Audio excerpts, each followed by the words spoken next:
اعوذ باللہ من الشیطان الرجیم۔ پناہ مانگتا ہوں میں اللہ کی شیطان مردود سے۔ بسم اللہ الرحمن الرحیم۔ شروع اللہ کے نام سے جو بڑا مہربان نہایت رحم والا ہے۔ دا باٹم لائن کے ناظرین کرام، السلام علیکم۔ محترم ناظرین، ہم اپنی آج کی ویڈیو میں حضرت بابا فرید الدین مسعود گنج شکر رحمت اللہ تعالی علیہ کا قصہ آپ کے سامنے پیش کریں گے، جو یقیناً آپ کے لیے دلچسپی کا باعث ہوگا۔ ناظرین، کسی شاعر نے کیا خوب لکھا ہے کہ نسبت پیر فرید دے نال ہے میری، اے ہو سوچاں سوچ وچار دیاں، مینوں دوزخ دی اگ کی ساڑنا ہے، منگتی گنج شکر سرکار دیاں، جنہ چر نے ساواں وچ سا میرے، میں فرید فرید پکار دیاں۔ حضرت فرید الدین مسعود گنج شکر رحمت اللہ تعالی علیہ، جن کو عوام و خاص بابا فرید گنج شکر کے نام سے یاد کرتے ہیں، بلا مبالغہ آپ ایک صاحب کشف و کرامت ولی کامل ہیں۔ خطہ پنجاب میں شمع ہدایت کی روشنی آپ کی بدولت تیزی سے پھیلی۔ آپ نے دین متین کی تبلیغ کو تمام زندگی اپنا شعار بنائے رکھا اور اپنی زندگی میں اس کے علاوہ اور کچھ نہ کیا۔ طلب علم کے سلسلہ میں آپ نے حد درجہ سفر اختیار کیے اور اولیاء اعظام کو ملنے کے لیے اکثر دور دراز کے علاقوں کا سفر اختیار کیا۔ بابا فرید الدین مسعود گنج شکر رحمت اللہ تعالی علیہ جب جنگلوں اور پہاڑوں میں ریاضت کر رہے تھے تو ایک دن ان کو بہت پیاس محسوس ہوئی۔ ایک کنویں کے پاس پہنچے، لیکن وہاں ڈول اور رسی نہ تھی۔ نا امید ہو کر کنویں کے پاس کھڑے ہو گئے۔ تھوڑی دیر میں دو جنگلی ہرن کنویں کے پاس آئے۔ کنویں کا پانی ابل کر کناروں تک آ گیا۔ دونوں ہرنوں نے پیاس بجھائی۔ بابا صاحب بھی پانی پینا چاہتے تھے کہ پانی دوبارہ گہرائی میں چلا گیا۔ بابا صاحب رحمت اللہ تعالی علیہ حیران آسمان کی جانب منہ کر کے کہنے لگے، الہی، ہرنوں کو تو نے پانی پلا دیا اور اپنے بندے کو کیوں محروم رکھا؟ آواز آئی، تم نے ڈول اور رسی پر اعتبار کیا، اس کا سہارا، اس کا آسرا مانگا، اور ان جانوروں نے مجھ پر بھروسہ کیا، اس لیے تم محروم رہے اور دونوں ہرن سیراب ہوئے۔ یہ سن کر بابا صاحب بہت شرمندہ ہوئے اور نفس کشی کے لیے 40 روز تک کا چلائے معکوس کیا۔ ناظرین، یہاں آپ کو ایک واقعہ بیان کرنا چاہتے ہیں۔ ایک فروٹ مرچنٹ محمد منیر، جو کہ منڈی ہیرا سنگھ کا رہائشی تھا، وہ فروٹ کے لیے ضلع بہاولپور جایا کرتا تھا۔ اس زمانہ میں لاہور سماسٹا ریلوے لائن پر ڈاؤن گاڑیاں رات کو پاک پتن شریف تقریباً 11 بجے اور 1 بجے سپر اور پیسنجر کے نام سے بال ترتیب چلا کرتی تھی۔ منڈی ہیرا سنگھ اسی ریلوے لائن پر پاک پتن شریف سے تقریباً 80 کلومیٹر پیچھے ایک چھوٹا سا قصبہ تھا۔ یہ واقعہ مجھے فروٹ مرچنٹ محمد منیر نے خود اپنی زبانی سنایا۔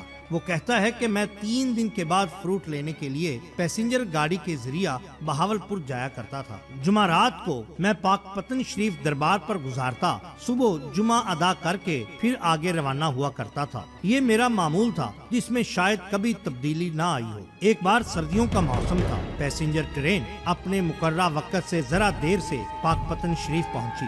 رات کا تیسرا پہر شروع ہو چکا تھا۔ اس زمانہ میں پاک پتن میں ریلوے اسٹیشن سے باہر شہر جانے کے لیے تانگے ہوا کرتے تھے۔ دسمبر کی ٹھٹھرتی رات میں جب گاڑی پلیٹ فارم پر رکی تو میں نے وہاں پر چیک کیا تو میری جیب کٹ چکی تھی۔ اب میری جیب میں ٹکٹ بھی نہ تھا۔ خیر، مجھے اسٹیشن ماسٹر کے کمرہ میں تھوڑی دیر لگ گئی۔ گاڑی آگے روانہ ہو گئی۔ تانگے وغیرہ بھی جا چکے تھے۔ میں اسٹیشن کی عمارت سے باہر نکلا تو سوائے اندھیرے کے مجھے کچھ نظر نہ آیا۔ میں خاموشی سے چلنے لگا تاکہ پیدل ہی دربار عالیہ پر چلا جاؤں۔ دفعتاً مجھے ٹالی کے درختوں کے نیچے ایک بگی نظر آئی۔ کوچوان نے چادر سے منہ لپیٹ رکھا تھا اور بگی کی سیٹ پر سردی سے بچنے کے لیے اوندا لیٹا ہوا تھا۔ میں نے جا کر سلام کیا۔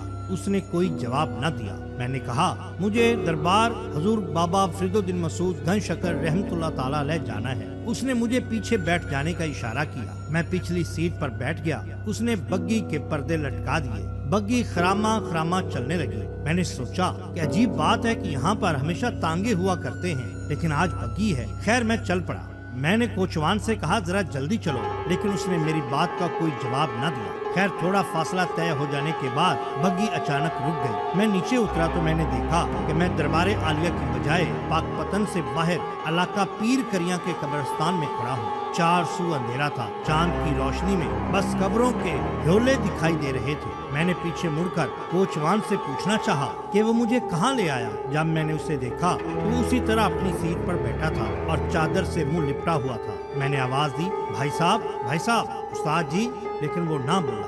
پھر اس نے جیسے ہی منہ سے کپڑا اٹھایا تو میری تو جیسے جسم سے جان ہی نکل گئی۔ وہاں ایک مردہ تھا جو بیٹھا تھا، اس کے منہ میں روئی ٹھوسی ہوئی تھی اور کفن کے بند بھی واضح طور پہ مجھے نظر آ رہے تھے۔ میں نے بھاگنا چاہا مگر میرے پاؤں جیسے ساتھ ہی نہ دے رہے ہوں۔ میں نے فوراً اللہ سے دعا مانگی، لا حول ولا قوت پڑی، اللہ اکبر کا نعرہ لگایا اور پاک پتن شریف کی طرف منہ کر کے کہا، اللہ محمد چار یار حاجی خواجہ قطب فرید۔ یہ کہنا تھا کہ میرے پاؤں میں جیسے جان آ گئی۔ سر پر دوڑا، اندھا دھند دوڑتے دوڑتے پرانی سبز منڈی کے پاس آ گیا۔ وہاں سے چوکیدار کے ساتھ مل کر دربار عالیہ پر حاضری دی۔ ساری رات نہ سو سکا، بخار ہو گیا۔ صبح سجادہ نشین مدود مسعود رحمت اللہ تعالی علیہ کے پاس حاضر ہوا اور سارا واقعہ بیان کیا، جنہوں نے کہا کہ ایسا کئی اور لوگوں کے ساتھ بھی ہو چکا ہے۔ وہ جنوں میں سے ہے جو مردوں کو اور زندوں کو ایسے ہی تنگ کرتا ہے۔ انہوں نے مجھے ایک وظیفہ بتایا جو میں آج تک ادا کرتا ہوں۔ خیر بیمار ہو کر واپس گھر آیا، دوبارہ ایسا کبھی نہ ہوا۔ ناظرین کرام، وہ وظیفہ آج بھی میرے پاس موجود ہے۔ اگر کسی بھائی کو ضرورت ہو تو کمنٹس میں مجھے بتائے، میں اس کو وہ وظیفہ دے دوں گا۔ انشاءاللہ تعالی اس کی تمام مشکلات حل ہو جائیں گی۔ ناظرین کرام، اللہ تعالیٰ کے فضل و کرم سے اور بوسیلہ سرور کونین محمد الرسول اللہ صلی اللہ علیہ وآلہ وسلم، صحابہ کرام، تبع تابعین اور اولیاء عظام کے، میں نے اپنی مدد آپ کے تحت آنکھوں کے لیے فری ہسپتال کا قیام کیا ہے، جہاں پر غریب اور نادار لوگوں کا مفت علاج معالجہ کیا جائے گا۔ ناظرین کرام، یہ ایک بہت بڑا پروجیکٹ ہے جس میں میں اکیلا کچھ نہیں کر سکتا۔ امید ہے کہ آپ اس کار خیر میں میرا ساتھ دیں گے۔ ہمارا مقصد صرف ایک ہی ہے کہ چراغ روشن رہنے چاہیے۔ اگر آپ ہماری مدد کرنا چاہیں تو درج ذیل طریقہ اختیار کر کے آپ ہماری مدد کر سکتے ہیں۔ آپ کا بہت شکریہ۔ اللہ حافظ۔